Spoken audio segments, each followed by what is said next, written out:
Medir o módulo de elasticidade de um material com comportamento linear é fácil, porque é uma reta, é só a inclinação da reta. E como medir o módulo de elasticidade de materiais não lineares, como é o caso do concreto? Tá? Então esse vídeo vai trazer como que a norma brasileira NBR 6118 trata essa questão e padroniza a forma de você medir o módulo de elasticidade. O ensaio de módulo de elasticidade ele é feito com a mesma amostra do ensaio de resistência à compressão, amostra em formato cilíndrico. Quando essa amostra cilíndrica é submetida a um esforço de compressão, o que acontece é que ela diminui a sua altura, acontece um encurtamento. Obviamente eu estou exagerando aqui para que vocês entendam.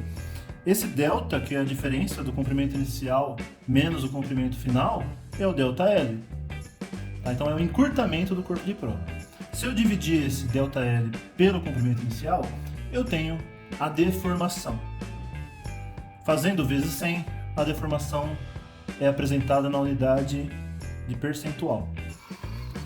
O módulo de elasticidade do concreto é a divisão do delta tensão, ou seja, a tensão aplicada para chegar nesse encurtamento, dividido pelo delta deformação, que é o quanto ele deformou a partir desse encurtamento. É preciso utilizar um extensômetro, que é um equipamento que mede com precisão o encurtamento do concreto para que seja medido o módulo de elasticidade.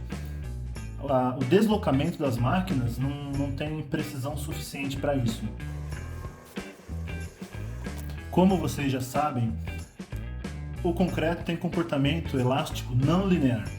Então, é preciso que seja criado algum critério arbitrário para que você calcule a inclinação dessa curva para determinar o módulo de elasticidade.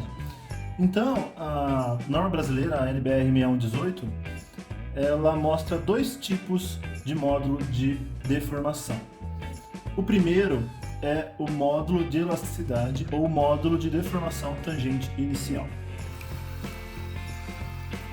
O módulo de deformação tangente inicial, o ECI, ele é a inclinação da reta que sai aqui da origem da curva tensão-deformação. Por isso é que ele chama tangente inicial. Mas existe uma regra para isso. Essa regra, ela considera, na verdade, uma corda dessa curva aqui, da curva de tensão-deformação. Então é uma corda que começa num nível de tensão muito baixo. Ela começa aqui no nível de tensão 0,5 MPa. Na verdade, depende da máquina de ensaio. Ela pode começar ou desse módulo aqui, desse ponto de meio MPa, ou, se for mais fácil pela máquina disponível no laboratório, por um nível de deformação muito baixo, que é um nível de 0,005% de deformação.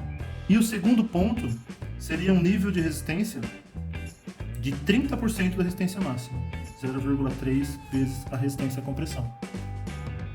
Então essa é a corda que é utilizada, essa reta que vai desses dois pontos. Então, tendo uma reta, você consegue ter um ângulo e você consegue calcular a inclinação desse ângulo. O módulo de deformação tangente inicial é o módulo de elasticidade do concreto. A NBR 6118 também especifica o módulo de deformação secante. A diferença é que é uma corda que também começa de um nível de tensão de meio MPa, mas o nível de tensão máximo ele não é fixado.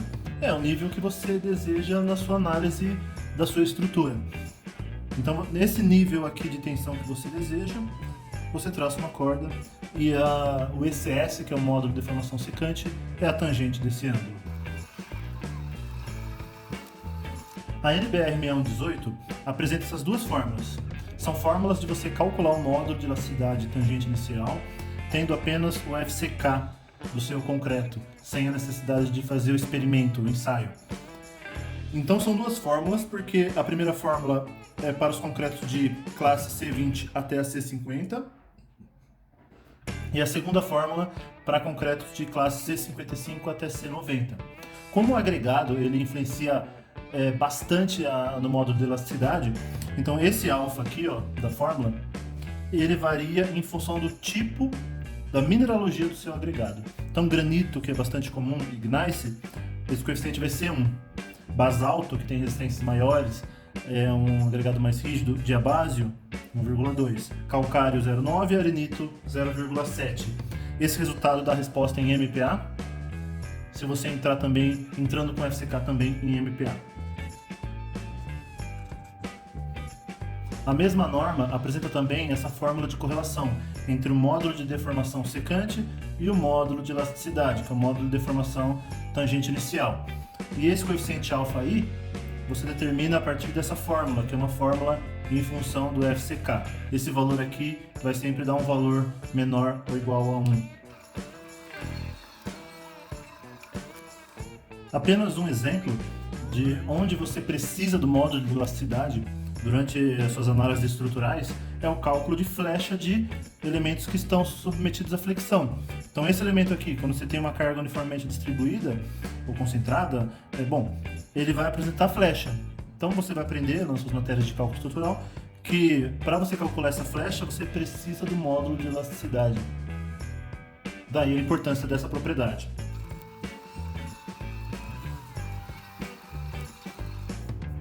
O coeficiente de Poisson é a relação entre a deformação em uma direção.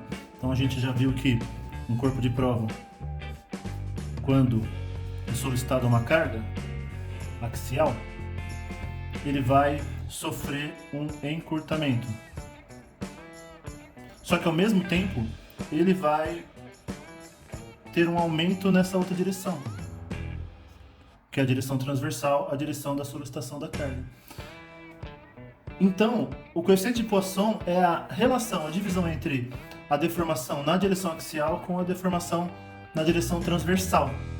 Então, segundo a NBR 6118, sempre que a condição de tensão for inferior à metade da resistência do seu concreto, o coeficiente de Poisson pode ser considerado como 0,2.